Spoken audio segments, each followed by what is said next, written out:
Hello बच्चों।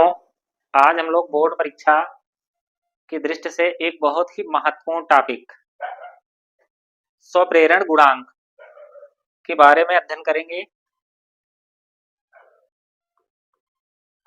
स्वप्रेरण गुणांक अथवा स्वप्रेरकत्व।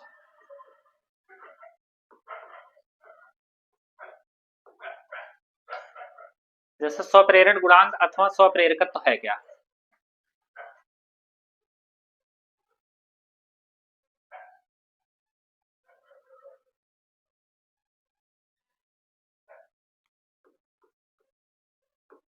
किसी कुंडली में फ्लक्स ग्रंथियों की संख्या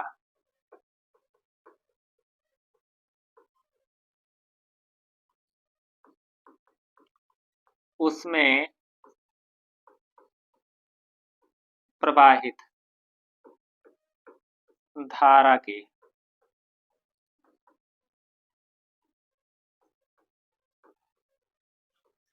अनुक्रमानुपाती होती है। तो किसी कुंडली में फ्लक्स ग्रंथियों की संख्या को प्रदर्शित करते हैं एन फाई से, और आप लोग जानते हो कि धारा को प्रदर्शित करते हैं आई से।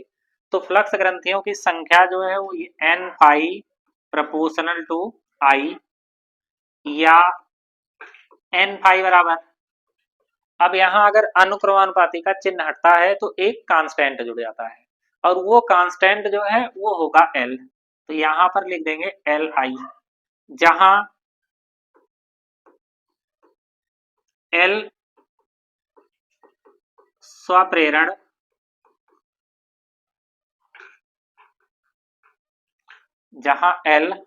स्वप्रेरण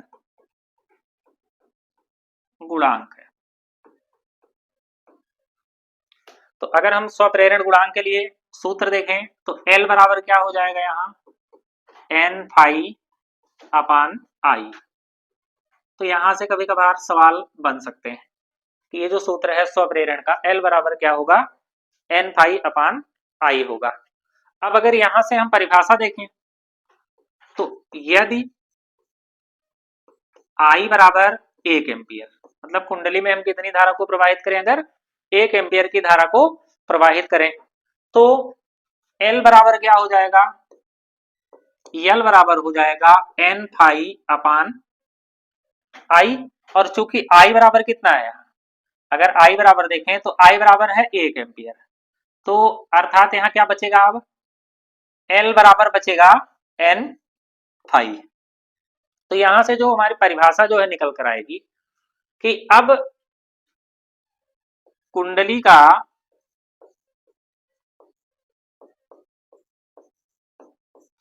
स्वप्रेरकत्व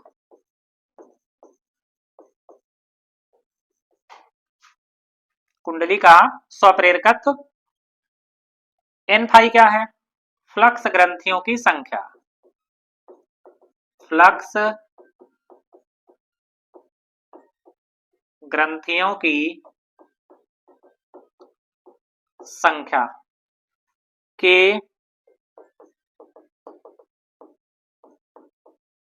संख्यात्मक मान के बराबर होता है। कुंडली का जो स्वप्रेरकत्व है वो एन फाई क्या है, फ्लक्स ग्रंथियों की संख्या के मान के बराबर होता है।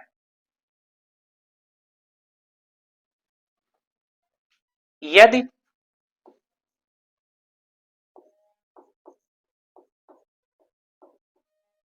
कुंडली में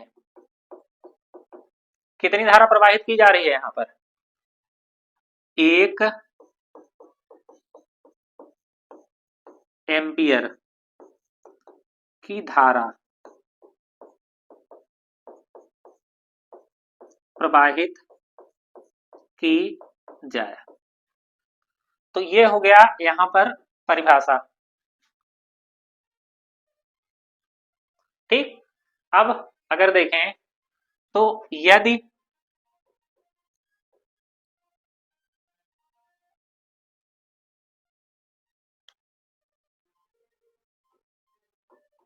यदि कुंडली का विद्युत वाहक बल, यदि कुंडली का विद्युत वाहक बल E है, तो E बराबर क्या होता है, माइनस का N d phi by D t. Faraday के नियम से जो विद्युत वाहक बल E बराबर होता है वो होता है माइनस का N d phi by D t, या अगर देखें तो E बराबर d by D T of N phi. तो अब अगर एन फाई को देखें तो एन फाई के स्थान पर हम क्या लिख सकते हैं, एल फाई के स्थान पर हम लिख सकते हैं एल आई। तो चूंकि एन फाई के स्थान पर अगर हम एल आई लिखते हैं तो ई बराबर क्या हो जाएगा, d by D T of N phi का मतलब एल आई।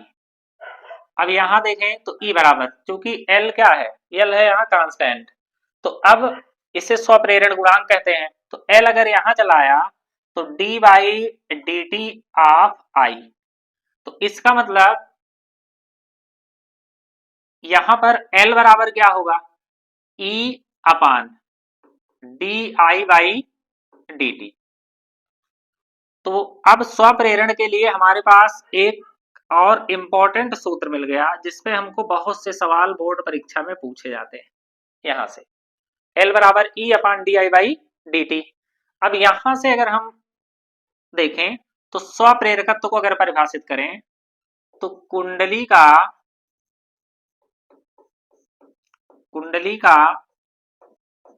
स्वप्रेरकत्व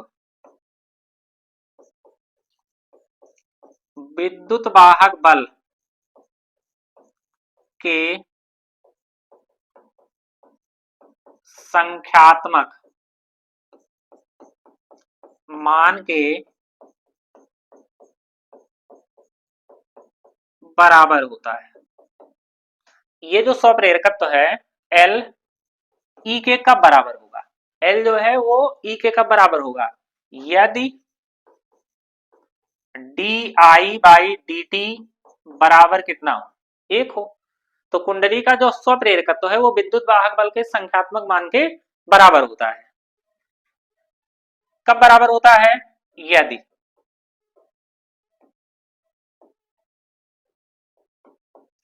कुंडली में D I by D T को क्या कहते हैं, तो कुंडली में ये है धारा परिवर्तन,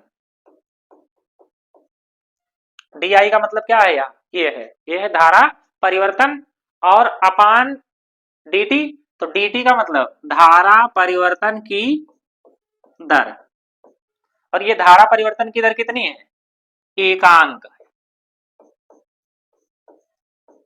कुंडली में धारा परिवर्तन की दर एकांक है। तो ये हो गया हमारा जो है स्वप्रेरण गुणांक अथवा स्वप्रेरकत्व। अब हम लोग बात करेंगे इसके मात्रक और विमा की। चूंकि जो प्रश्न ये पूछा जाता है ये लिखेगा स्वप्रेरण गुणांक की परिभाषा, मात्रक और विमा। तो अब अगर हम इसके मात्रक और विमा की बात करें,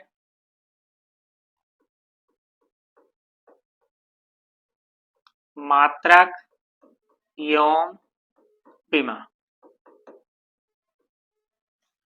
तो अगर हम मात्रक यहां से निकालें तो L बराबर क्या होगा, E upon D I by D T. तो अब E क्या है, E है विद्युत वाहक बल, और विद्युत वाहक बल का जो मात्रक होगा वो होगा वोल्ट। अब अगर हम विद्युत वाहक बल के लिए देखेंगे तो विद्युत वाहक बल का जो मात्रक होगा वो होगा वोल्ट, तो इसको लिख सकते हैं वोल्ट प्रति। ये है डी आई, तो डी आई का मतलब क्या है, धारा परिवर्तन, और धारा के लिए लिखते हैं हम एम्पियर, और बटे dt, dt मतलब समय, तो समय के लिए हम क्या लिखेंगे समय के लिए लिखेंगे सेकंड। अब ये देखिए ये पलट जाएगा तो ये हो जाएगा वोल्ट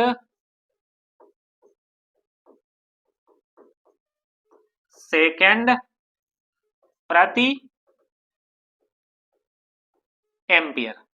तो ये हो जाएगा वोल्ट सेकंड प्रति एम्पियर। और इसी को क्या कहते हैं, इसी को कहते हैं हेनरी। इसी को हम क्या कहेंगे, इसी को कहते हैं हेनरी। तो वोल्ट सेकंड प्रति एम्पियर को कहेंगे हेनरी। तो ये हो गया इसकी मात्रक। अब अगर इसके बीमा की बात करें तो बीमा क्या होगा, अब देखिए L बराबर क्या होगा, E upon D I by D T. तो अब E क्या है, E है विद्युत वाहक बल, और विद्युत वाहक बल का मतलब यह भी एक प्रकार की वोल्टता ही होती है। मतलब जो विद्युत वाहक बल की विमा होगी वही वोल्ट की विमा होगी। तो अगर विभवांतर की विमा देखें तो विभवांतर की विमा कैसे निकालेंगे, तो यहां चूंकि V बराबर क्या होता है, W अपान क्यू नॉट। अगर W को देखें तो W बराबर होता है एफ टी, और Q का मतलब होगा आई टी। तो अगर बल की विमा लिखें तो बल के लिए M L T minus two, और विस्थापन के लिए एल। आई है धारा, धारा के लिए लिखते हैं एम्पियर, और समय है टी, टी के लिए टी लिखेंगे। तो अब यहाँ चूंकि एम अकेला है तो इसलिए एम को यहाँ लिख देते हैं। एल कितने हैं, यहाँ एक घात है इसकी। अब यहाँ देखें तो यहाँ एक घात इसकी है, एक घात इसकी। तो अब ये हो जाएगा एल की पावर टू। तो यहां हो गया एल की पावर टू, और टी यहां है, ये ऊपर चला जाएगा तो टी की पावर माइनस का थ्री, और ये ए ऊपर चला जाएगा तो यहां हो जाएगा ए की पावर माइनस वन। तो ये हो गए भी की विमा। अब अगर यहां पर देखें तो ई और भी दोनों एक प्रकार की बोल्टता को ही प्रदर्शित करते हैं। तो अब यहां पर जो ई की विमा है वही होगी भी की विमा।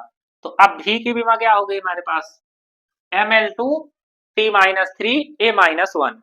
तो ये हो गया M L two T minus three A minus one upon ये डी आई धारा, धारा का मतलब एम्पियर, और एम्पियर के लिए क्या लिखेंगे, यहाँ ए लिखेंगे। और यहां देखें dt अगर ऊपर चला जाएगा ये तो यहां पर हम लिख देंगे इसके लिए t। तो अब ये क्या हो जाएगा कि m अकेला है, m को यहां लिख दें। अब l कितने हैं, l स्क्वायर है, l स्क्वायर लिख दें। और t कितने हो गए, माइनस थ्री और प्लस वन, तो t की पावर माइनस टू हो गया, और a ऊपर चला जाएगा, a की पावर माइनस टू। तो ये हो गया इसके मात्रक और इसकी बीमा। अब हम लोग इस पे जो है बोर्ड परीक्षा में आए हुए कुछ आंकिक प्रश्नों को सॉल्व करेंगे जो स्वप्रेरण गुणांक पर आधारित होंगे। तो पहला प्रश्न हमारा ये है कि एक प्रेरकत्व कुंडली में वैद्युत धारा 0.1 सेकंड में शून्य से बढ़कर 5 एम्पियर हो जाती है, जिसके कारण उसमें 20 वोल्ट का प्रेरित विद्युत वाहक बल उत्पन्न हो जाता है। कुंडली का स्वप्रेरण गुणांक ज्ञात कीजिए। तो ये स्वप्रेरण गुणांक पर आधारित प्रश्न है। देखिए 3 वर्ष 2013, 14 और 16 में ये पूछा गया है। तो अब अगर यहाँ सबसे पहले जो जो चीजें ज्ञात होती है, जैसे स्वप्रेरण के लिए हमारे पास जो सूत्र आया है वो कौन कौन सा सूत्र है हमारे पास, जिसपे हम जो है सवाल को कर सकते हैं। तो स्वप्रेरण पर आधारित जो सवाल है वो उसके लिए देखिए जो पहला सूत्र है हमारा वो है L बराबर N फाई अपान आई, और दूसरा जो सूत्र है हमारा वो L बराबर E upon D I by D T. तो इन्हीं दो सूत्रों पे जो है इस पे सवाल मिलेंगे आपको। तो अब देखिए इसमें जो जो चीजें सबसे पहले सवाल लगाने का सबसे आसान जो तरीका है, जो चीजें ज्ञात हो उसको सबसे पहले हम लिख लेते हैं। तो सर्वप्रथम क्या क्या दिया है उसको हम लिखते हैं। देखिए एक प्रेरकत्व कुंडली में वैद्युत धारा 0.1 सेकेंड में, मतलब इसने जो दिया है वो टाइम दिया है, तो ये जो टाइम होगा वो होगा हमारा dt। तो अब यहां dt बराबर 0.1 सेकेंड, ये टाइम हो गया।